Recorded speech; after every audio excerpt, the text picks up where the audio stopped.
Good morning everyone.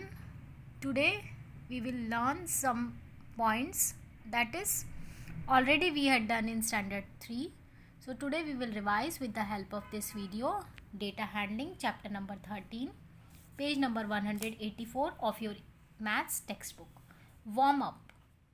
Look at the pictograph and answer the questions that follow. Means you have to just look at this pictograph.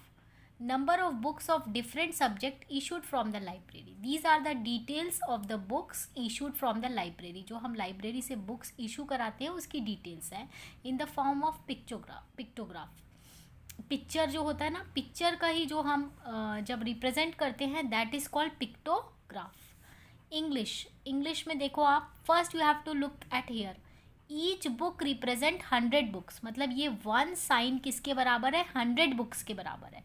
तो English कितना हो जाएगा? 1 2 3 4 5 6 7.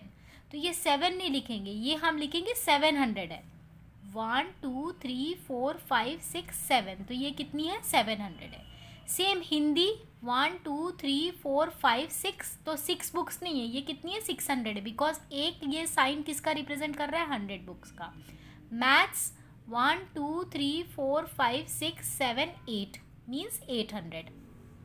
Science 1 2 3 4 5 means 500. Now on the basis of this pictograph you have to answer these questions. Which subject books are issued maximum in numbers? सबसे ज़्यादा कौन सी books हुई हैं? कौन से सब्जेक्ट की बुक सबसे ज़्यादा हुई है? तो मैथ सब्जेक्ट की. देखो 1 2 3 4 5 6 7 8 means 800. Which subject books are issued minimum in number? अब सबसे कम किसकी हुई है? ये वाली देखो, you can see from the picture 1 2 3 4 5. तो 500 है. सबसे कम किसकी हुई है? साइंस की हुई है. How many mathematics books are there in the library? So आप मैथमेटिक्स बुक्स काउंट करो 1 2 3 4 5 6 7 8. बट हम 8 नहीं लिखेंगे बिकॉज एक बुक किसके बराबर है? 100 बुक्स के बराबर है. तो 8 books means 8 into 100 is equal to 800. तो how many mathematics books are there in the library? So क्या हो जाएगा इसका आंसर? 800 हो जाएगा. Which subject books are issued maximum in number? सबसे ज़्यादा कौन से सब्जेक्ट की बुक्स इशू हुई है? मैथ्स की इशू हुई है. ये सारा बेटा हम 3rd स्टैंडर्ड में कर चुके हैं. वार्म अप मतलब जो अपना प्रीवियस नॉलेज पे बेस्ड रहता है ना वो. Which subject books are issued minimum in number? सबसे कम कौन सी हुई है हमारी? साइंस की हुई है. What is the total number of books in the library? ये बहुत इंपॉर्टेंट क्वेश्चन है और एग्जाम में मैक्सिमम बच्चे क्या करते हैं? ये चीज़ रॉन्ग कर देते हैं.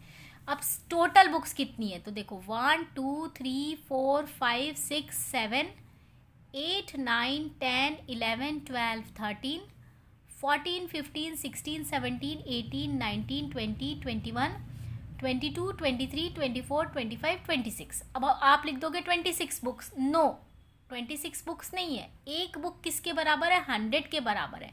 तो 26 multiplied by 100 is equal to 2600 या 2600 बुक्स. Okay, same. अब दिस इज पिक्टोग्राफ और ये जो ऐसा रहता है ना इसको बोलते हैं हम बार ग्राफ. इसको बार ग्राफ बोलते हैं जिसमें आप ये ऐसे वर्टिकल्स लाइंस होती है. These are called bar graph. Study the bar graph which shows the number of people visiting a museum on 5 days of the week. Now answer the following question. So what you have to do? You have to study this bar graph. अब ये देखो, ये bar graph दिख रहा है आपको, है ना? ये देखो पर्पल कलर. 40 मंडे के दिन कितने लोग गए हैं? 40 गए हैं. ट्यूसडे के दिन 60, वेडनेसडे के दिन 80, थर्सडे के दिन 50 एंड फ्राइडे के दिन 70 लोग गए हैं. ये डेज ऑफ द वीक है, ये नंबर ऑफ पीपल है. Now you have to answer. अब ये बार ग्राफ देखो, जैसा पिक्चर था ना सेम वैसे आपको बार ग्राफ देखकर भी आपको आंसर करना है. On which day the most number of people visited the museum and how many people visited? अब सबसे ज़्यादा किस दिन गए हैं? सबसे ज़्यादा we can see Wednesday. How many people? 80 people. तो हम लिख देंगे on which day the most number of people visited the museum? Wednesday.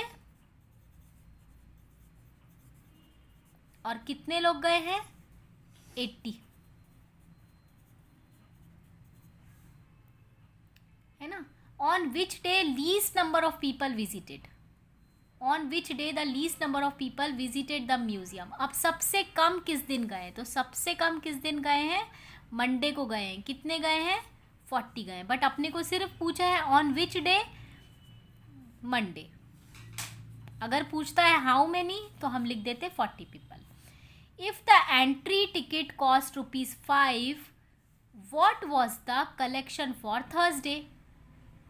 अभी बोल रहा है अगर एक पर्सन की एंट्री टिकट 5 रुपीज़ है तो थर्सडे को कलेक्शन कितना होगा. तो सबसे पहले अपने को देखना पड़ेगा कि थर्सडे को कितने लोग गए हैं. तो how many people visited Thursday, है ना. तो थर्सडे को कितने हैं? 50.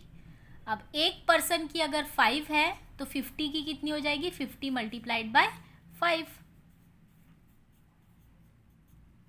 5 0 ज़ा 0, 5 5 ज़ा 25. मतलब कितनी लगेगी? 250 रुपीज़ लगेंगे 50% के. What was the total number of people who visited the museum on these 5 days? अब क्या करना है अपने को? सबका डेटा निकालना है. डेटा हैंडलिंग वही है बेटा, डेटा कलेक्शन.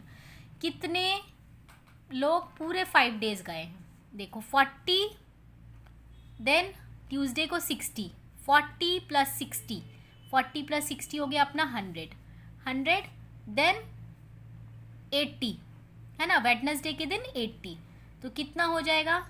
40 + 60, 40 + 60 100, 100 + 80 180, 180 + 50, 180 + 50 कितना हो जाएगा? देखो 18 + 5 कितना होता है? 23 होता है. तो 180 + 50 कितना हो जाएगा? 230.